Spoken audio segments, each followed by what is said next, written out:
What's up, Cowboy fans? It's your homeboy, Cowboy Crunk, coming to you from the Big Mag Nasty, Magnolia, Texas.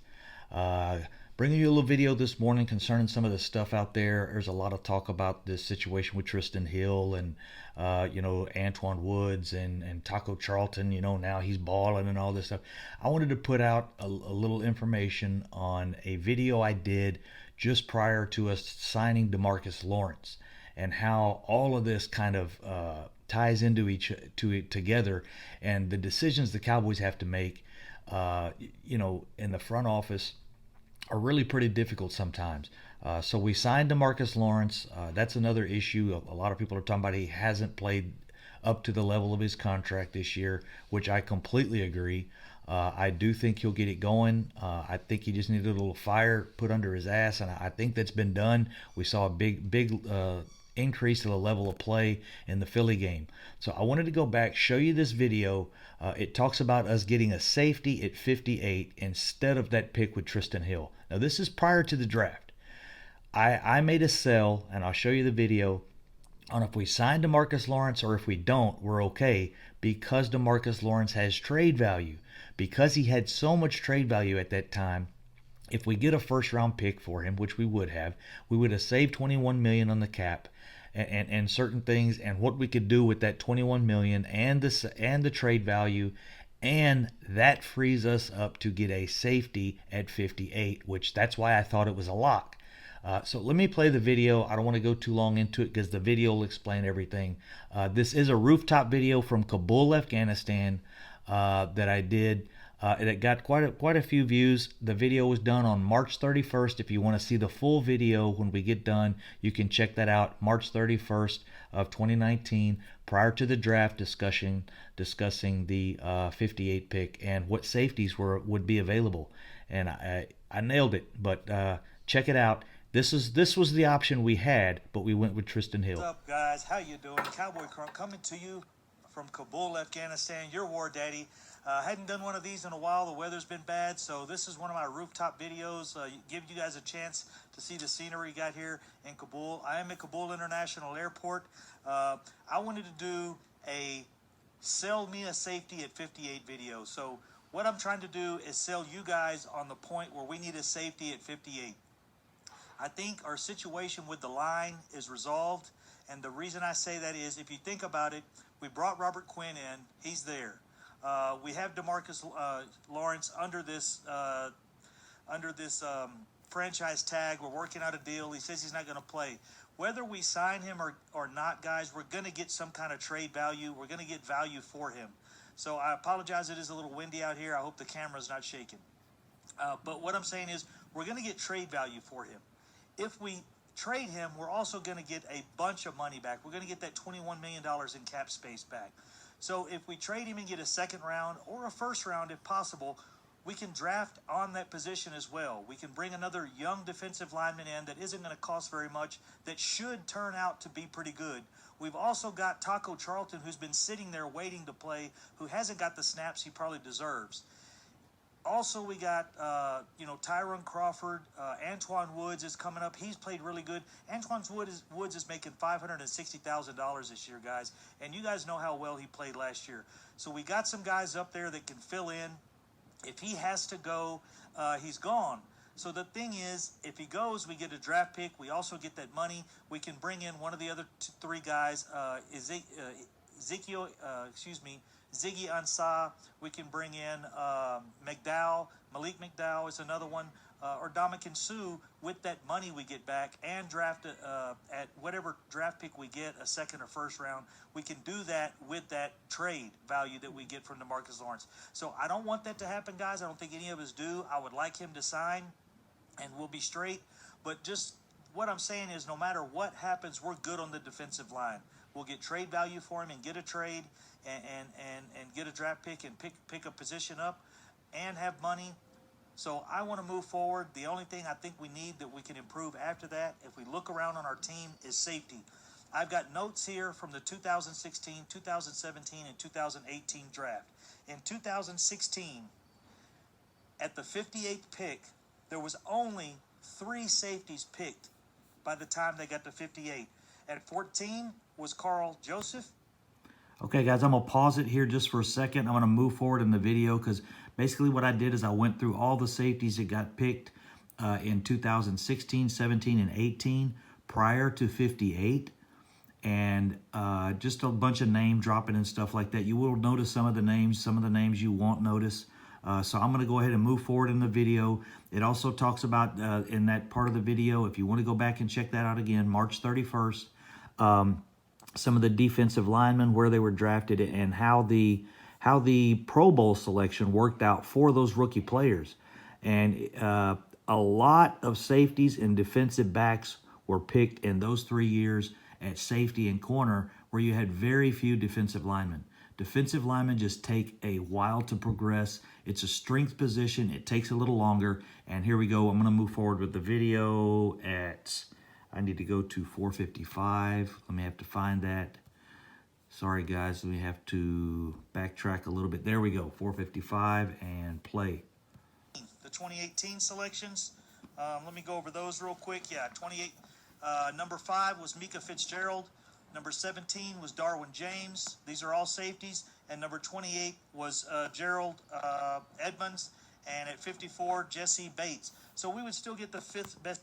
So even in 18, a high majority of your safeties made the Pro Bowl.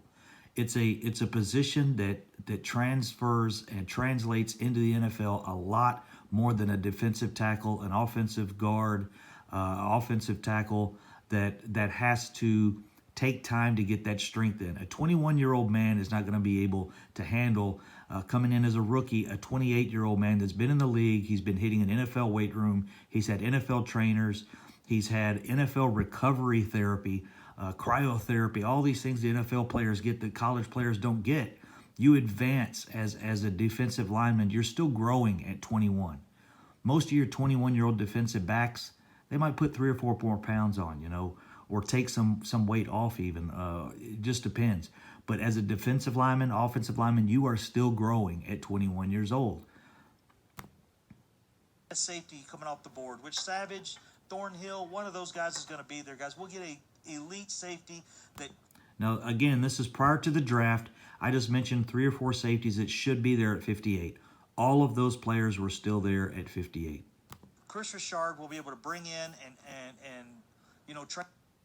We'll get the 5th best safety coming off the board, which Savage, Thornhill, one of those guys is going to be there, guys. We'll get a elite safety that Chris Richard will be able to bring in and train him up the way he wants him and teach him the defense. So another thing I wanted to go over. So that's my sell on that. I think we'll get an elite safety at 58. We just won't get a defensive lineman. At 58, there was 10 defensive linemen taken off the board by pick number 58. So again, there was only 4 safeties taken in 2018 by the 58th pick, and we. Okay, that's what I was saying. There was at 58. I don't think we'll get a defensive lineman that'll make an immediate impact. It's just there's too many taken off. They're young. You're getting the 10th best defensive lineman, maybe the 11th or 12th. At safety, you're getting the 4th or 5th best safety, and it translates into the NFL much quicker than a defensive lineman. And then I go into the Pro Bowl numbers, how many Pro Bowl players made the NFL at the rookie year, and I'll jump into that real quick right here. Here we go. Skip some of the. Went off at a rate of 10. Back it up just 21. A little bit. You only had 4 defensive linemen, and defensive linemen went off at a rate of 10. That's in 3 years, 4 defensive. 36 defensive linemen picked in the last 3 years. 36 defensive linemen picked in the last 3 years prior to 58, and only 4 made the Super Bowl. That's about 10%. The Pro Bowl. Sorry, guys, Pro Bowl. You had 4, 7. You had about 20% of your safeties selected in the top 58. 20% of those guys made it. So you have double the amount of safeties making the Pro Bowl at those selections. So to me, it's obvious. Fix the defensive line now. Get DeMarcus Lawrence signed. If we don't, we trade him. Take that. We pick the defensive lineman at that position. And we have money to bring in another pretty good defensive lineman that's out there right now. And then we go with safety at the 58th pick. That's why I say safety is a lock at 58, because I think it's just too easy to fix our defensive line. We have the assets there with DeMarcus Lawrence, or we have the assets. If we don't have him, we're going to get trade value for him. So, all right, guys. I hope you enjoyed the video. It was a flashback from March, like I said, that was in Kabul. I'll be doing those similar videos once I get to Bahrain. But that was my sell on at 58, why we should have taken a safety at that position. I just didn't think, I thought our defensive line was set. Of course, we're not playing well at the defensive line, not as well as we should. But has Trysten Hill helped any? No, we could have had an immediate impact at 58 that would have came in this year, most likely, much better opportunity or much better percentage of a safety working out and being a Pro Bowl type player in his rookie year than any defensive lineman would have been at 58. So that's my thought. That's my theory on it. That's what I was thinking then. I still think that now. Now, will Trysten Hill work out in the end? There's a very good possibility. He still is a 58 pick, but we had Taco that was drafted at 27th, 28th, I believe, something like that.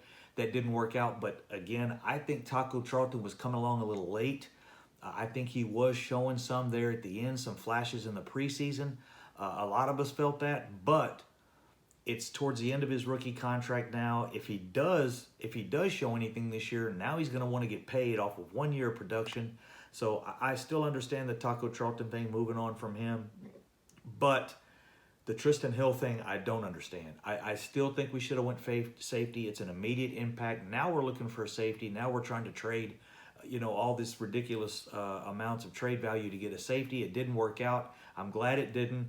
We got to stick with what we got, and we got to get this issue fixed on the defensive line. We've got to keep that pressure like we had in the Eagles game, and our secondary will get the turnovers from the defensive pressure coming from the defensive line, which is what happened against the Eagles. So that was my sell on it, guys. I thought it was a good video back in March. That's how I prepare for the draft, the things I look at, the scenarios I throw out at you guys, and that's what the channel's about. So if you like it, subscribe.